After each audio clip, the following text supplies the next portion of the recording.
Hi, Joey. How are you? Good, how are you? Hi, Trish. Hi, Joey. Nice to meet you. You too. Um, Before I jump into some questions, I just have to say, Sheila, very much an honor to speak with you. I feel like I've been watching the films you've produced for so long. Which one? Um, I'm going to put you to the test, Joe. I'm a big Nora Ephron fan. Oh, you like So, that? I remember recording that off of my DVR, and I can't even remember where I was living when that came out, but it was like I refused to um delete it. I mean, this is before streaming services took over our lives and What if I disappoint you now? what? No. You couldn't possibly, I swear. Did you Um want real sex? Most of the young people that I run into, they say, "Oh, I love what you do. I love what you do." I think they're going to talk about, something really dramatic that changed the world. And they say, mhm. "I used to watch real sex in college with all my roommates." The So, fuzzy TV screens that um also, I mean, I don't know, there's just you are you in I love with me? Is that it? did I give myself away too easy? I don't know. Who isn't in love with Sheila? That's Yeah, true. Sheila's Very, not very in true. love with Sheila. Why don't we start with that? I didn't see your Valentine's Day card, Joe. I didn't. I looked through everything. I didn't have one. Someone You know, stole the flowers I gave you. That's not very nice. It was just a very great impressive title. bouquet. That's a great title. That is, I believe. May I use that title? It's all yours. All yours. Someone stole the flowers. It's Someone stole about the life. flowers. Yeah. Stole the Um, flowers. Oh, I love it. I love it. I have to leave now. I want to write the book. I'll keep it quick then. Um, Trish, I'm from Pittsburgh, so the film Oh that my you did, gosh.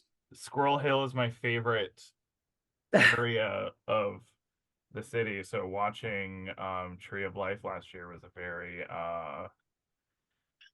what a surreal experience. Yes. Um, Yes. yes. Thank you What a both. small world. I I just know. I just had breakfast with Billy Porter's sister, Mary Martha. Oh So my God. we're all together. We're all All the connected. I was just Yeah. in Pittsburgh a couple of weeks ago, and I was happened to drive through the area, and I was at the red light where the synagogue is, and Wilkinson Shady. yeah, it's just looking at it like I wasn't paying attention to the light. Someone had to honk the horn because I was just like Yeah. staring. It was Yeah. just, I don't know, it's weird when something like that happens, like Mhm. where you are so familiar with. Yes, definitely. Um,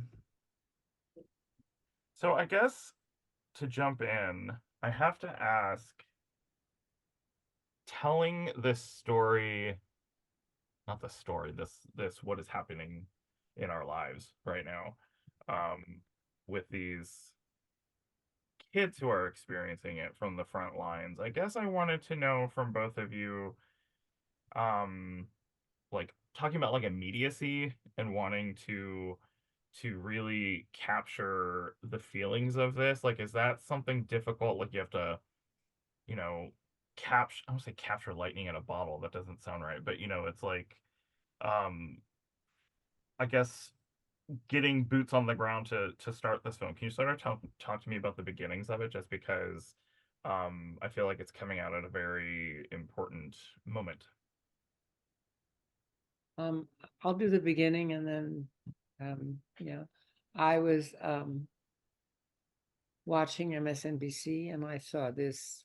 I really knew nothing about book banning. I Right. have to, I mean, I certainly knew what the word meant.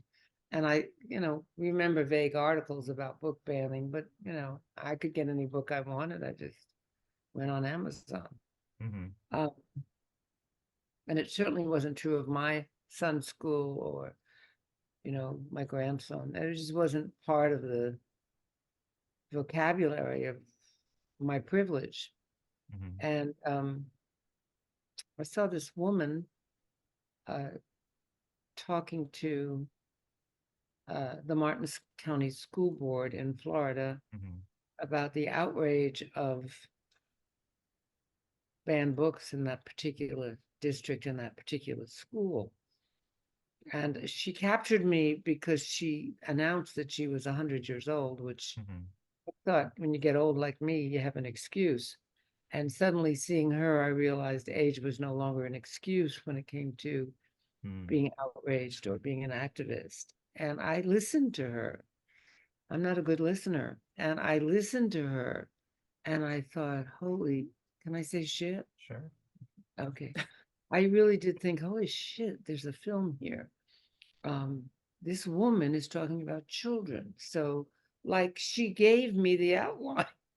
It wasn't like I woke up in the middle of the night with a brainstorm. Yeah. Here was an old woman talking to a school board about, and it was an elementary school, about banned books.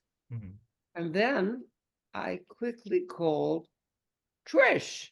Okay, Trish, you take over. That's my cue. Okay, Yeah. so Sheila called and said, there's this 101-year-old woman, and I said, she said, can you go to Florida tomorrow? And I said, yes. And as soon as I saw the clip, it was on TikTok as well, went viral, several million people saw it.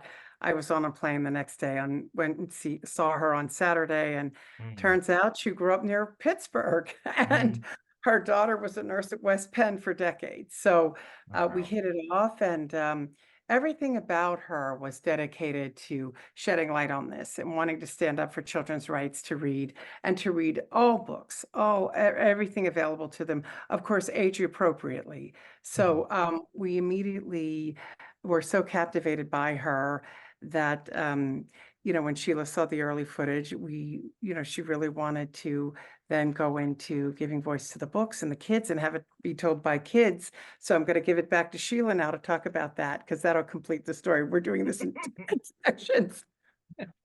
Kind of, it was in parts, wasn't it? Yes. Well, when the footage appeared, and we had this already, the clip, of this woman talking to the school board, it seemed that the scenario for the film was given to us, really, in the Mm. sense that children, older woman, book banning. And by then we had started to research with the help of the American Library Association and PEN America and ACLU. And we started to research the incredible problem in this country with books that were being banned, that this wasn't just an older woman confronting a Right. school board, but that this represented, and Trish can speak more specifically to the specifics of the numbers, but this was a growing problem and a threat to democracy. And that Mm. wasn't just a charming little film about an old lady talking to young kids about books. This was about democracy and the First Amendment. It's yours now, Mm. Trish. So when we completed the film, Joey, in August of 23, there are Wow. approximately 2,000 books banned. And when we checked recently, it is now up to 5,894 books in 41 states. It's striking, and Wow. shocking. And when you really look at what the stories behind the books are, what are the books comprised of, and why are they being banned? I mean, the majority of them really are being banned because there are certain types of themes: LGBTQ+, Black history, the Holocaust, Mhm. women's rights.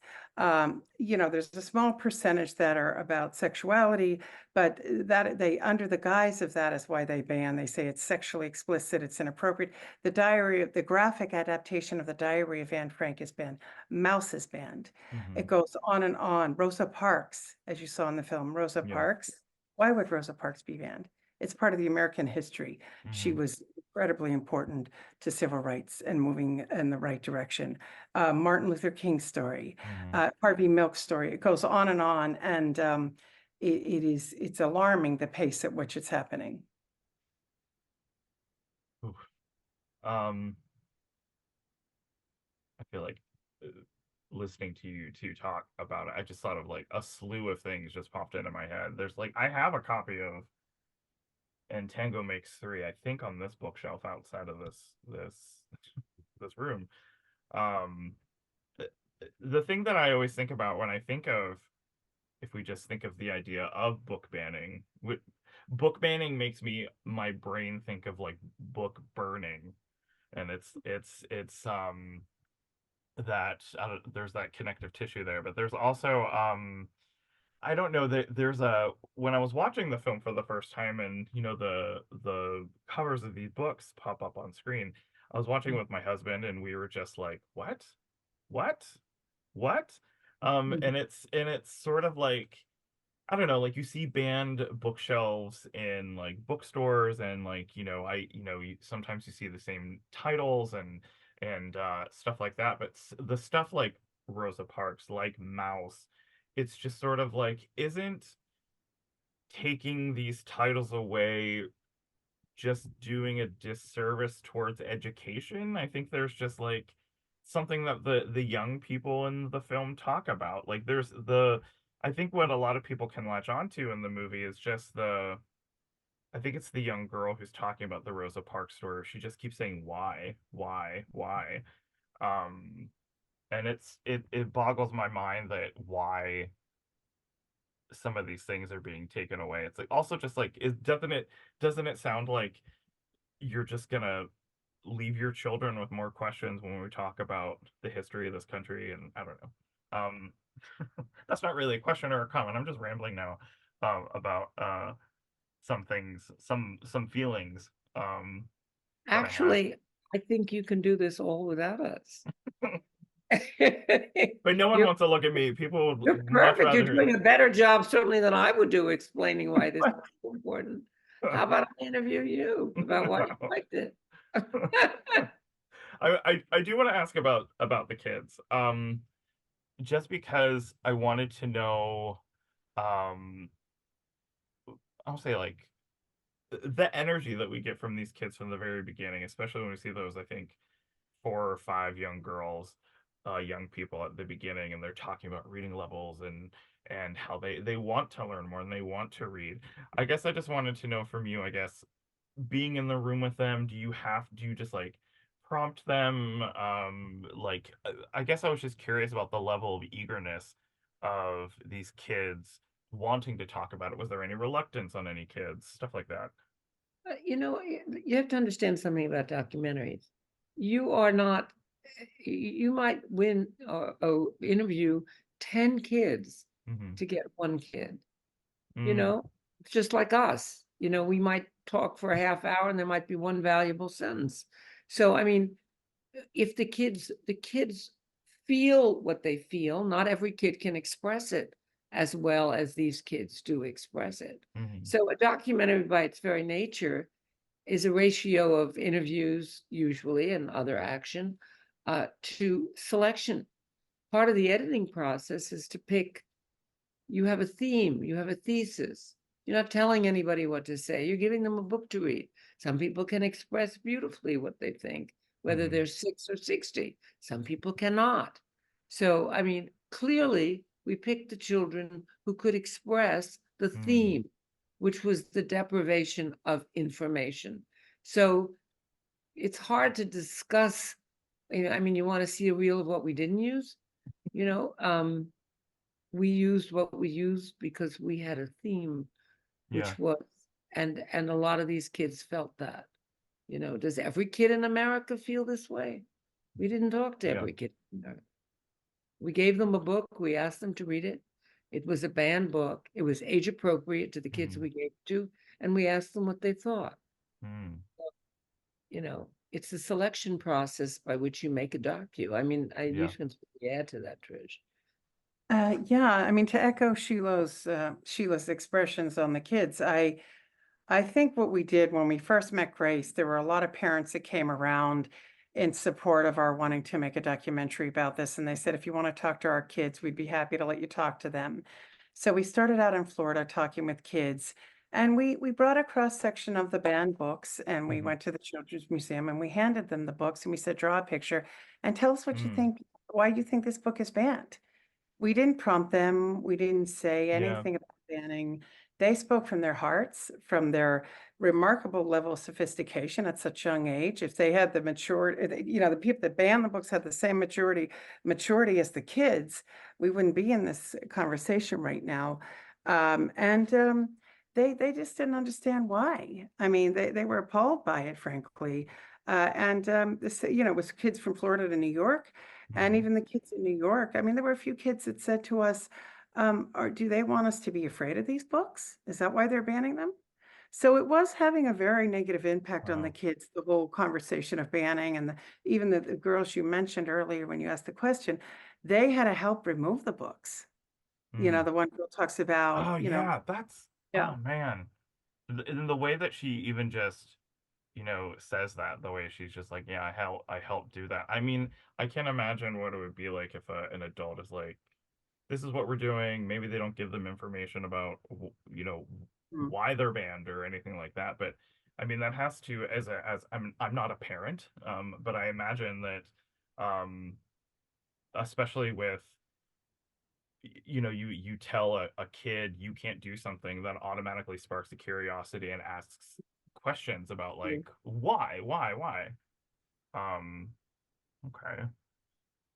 Hmm. Joy, we let the question I ask myself and we asked ourselves when we were making this is, where's the other side?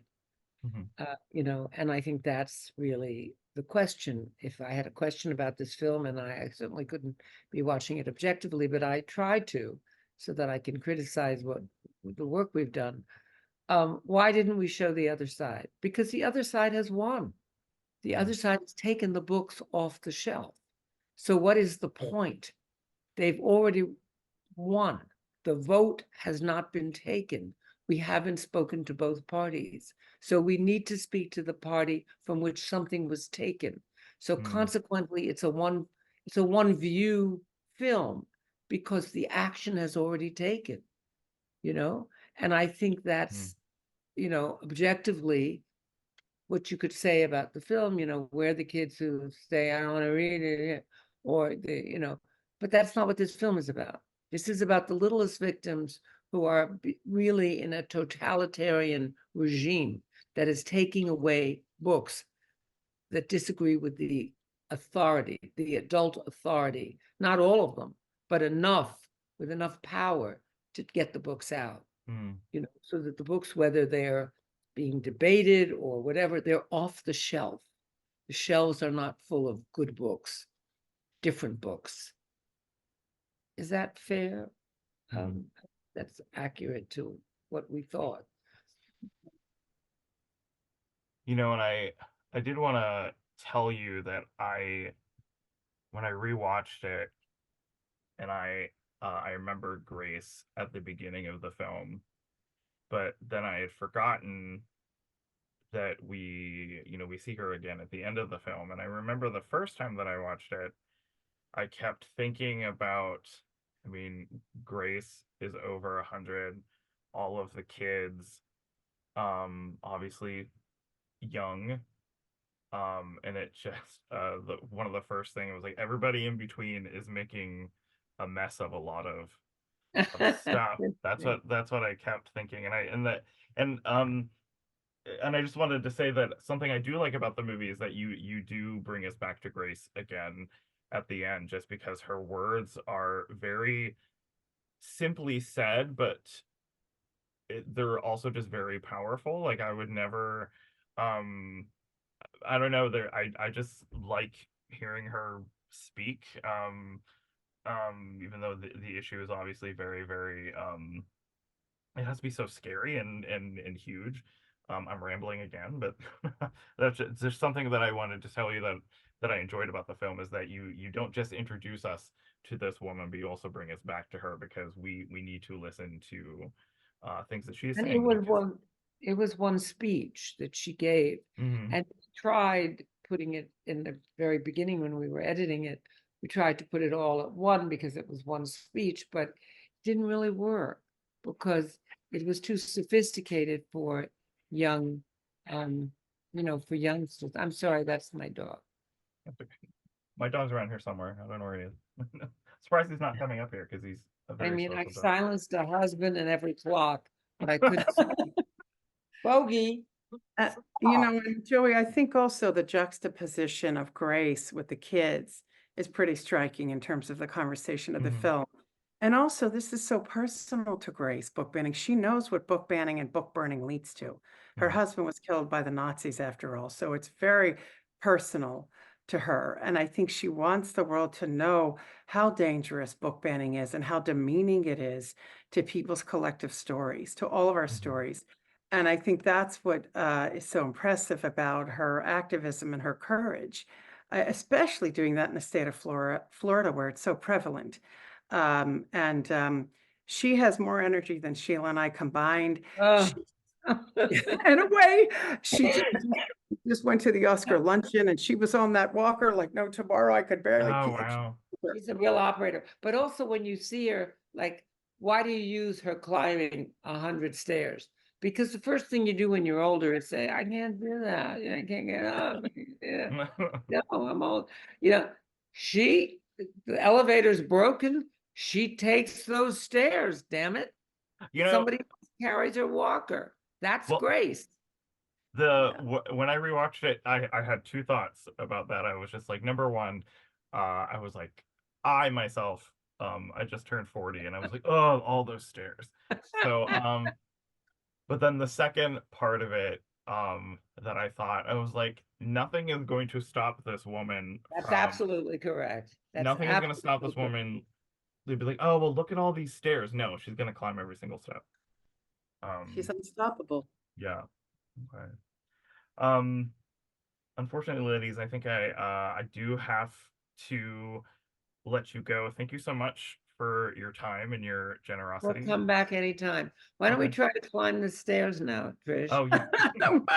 We'll Let's see go. who gets there first. Let's see who gets there. I will won't. meet you both at the top, trust me. All right. Thank you, All right. Joey. Thank you so much. Okay. Thank you. care. Take care. Yeah. You too.